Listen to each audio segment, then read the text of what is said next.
दीपावली के पावन पर्व पर सभी देशवासियों, सभी प्रदेशवासियों को हमारी हार्दिक बधाई और शुभकामना। दीपावली का पर्व आपके घर में, आपके परिवार में, आपके जीवन में सुख, समृद्धि, वैभव, ऐश्वर्य और आनंद लेकर के आवे, ऐसी मेरी कामना है। ईश्वर से हमारी प्रार्थना है कि आप सभी आने वाले दिनों में, आने वाले वर्षों में और भी सुखमय जीवन के साक्षी बने और भी सुखमय जीवन हो आपका। हम जब दीपावली का त्योहार मना रहे हैं तो विशेष रूप से, जैसा कि माननीय प्रधानमंत्री जी ने बार बार हम सभी देशवासियों का आह्वान किया है, उसी प्रकार मैं भी कहना चाहूँगा कि दीपावली के पर्वों पे अनेक प्रकार के सामानों की हम खरीदारी करते हैं।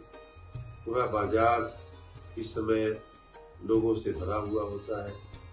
हम कहेंगे या हम चाहेंगे माननीय प्रधानमंत्री जी की भावना के अनुरूप कि आप अपने देश में बना हुआ सामान खरीदें, इससे देश आत्मनिर्भर बनता है और आपके घर में जो उजाला आता है, आपके घर में जो खुशहाली आती है, उसी के साथ हमारे मजदूरों, हमारे कारीगरों, हमारे छोटे व्यापारियों, छोटे उद्यमियों के घरों में भी आपकी खुशहाली का एक अंश जो है उनकी खुशहाली, घर की खुशहाली के रूप में जाता है।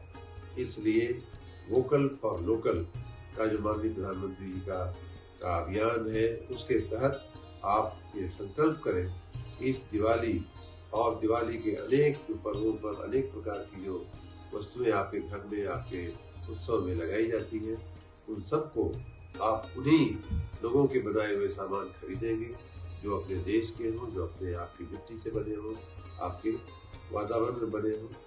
दूसरा एक और मेरा निवेदन रहेगा, इस दिवाली को आप स्वच्छ दिवाली के रूप में बनाइए। कई बार ऐसा देखा जाता है कि पर्यावरण को प्रदूषित करने वाले तमाम ऐसे हमारे इर्द गिर्द में हम लोगों की आदतें हैं। हमारे कई यूँ कह लें कि हमारे इर्द गिर्द हम ऐसी चीज़ें देखते हैं जिससे पर्यावरण को काफ़ी नुकसान होता है। भरसक आप ऐसे सामानों का, ऐसे उत्सव मनाने वाले ऐसे सामानों का आप उपयोग करें जिससे पर्यावरण को कम से कम नुकसान हो।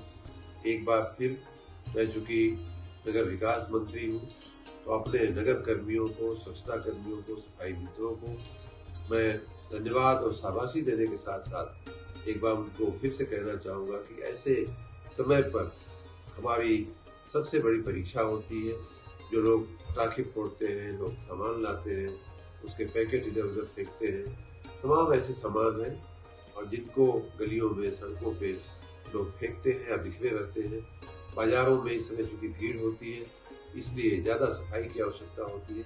तो ऐसी तमाम जगहों पे एक शिफ्ट में या 2 शिफ्ट में या 3 शिफ्ट में करके कहीं भी गंदगी का नामो निशान, कहीं भी ऐसी चीज़ों का नामो निशान न रहे जो अनावश्यक हो, जो वहाँ नहीं होनी चाहिए। इसका हम ध्यान रखें। इसी समय में जनता को, समाज को, हमारे लोगों की विशेष आवश्यकता होती है, हमारे सेवाओं की विशेष जरूरत पड़ती है। उसी प्रकार विद्युत कर्मियों से भी मेरा निवेदन है, मैं बिजली मंत्री होने के नाते उनसे भी कहना चाहूँगा कि आपके और हमारे जो कंधों पर दिवाली के पर्व में विशेष रूप से जिम्मेदारी आती है कि हम विद्युत आपूर्ति निर्बाध रखें, निरंतर रखें और कहीं भी किसी को ऐसा हमें या विभाग को या सरकार को कहने का मौका नहीं मिलना चाहिए कि देखिए दिवाली के पर्व में ही बिजली नहीं है। शासन ने, हम लोगों ने 24 घंटे बिजली देने का निर्णय लिया है। उसी भावना के अनुरूप, उसी के अनुरूप आप विद्युत आपूर्ति को बनाए रखने के लिए अपना सर्वस्व आप उसमें लगाएंगे, ऐसी मेरी कामना है। मैं एक बार फिर से माननीय प्रधानमंत्री जी, माननीय मुख्यमंत्री जी की तरफ से अपनी ओर से प्रदेशवासियों और देशवासियों को दिवाली की और अन्य पर्वों की बहुत बहुत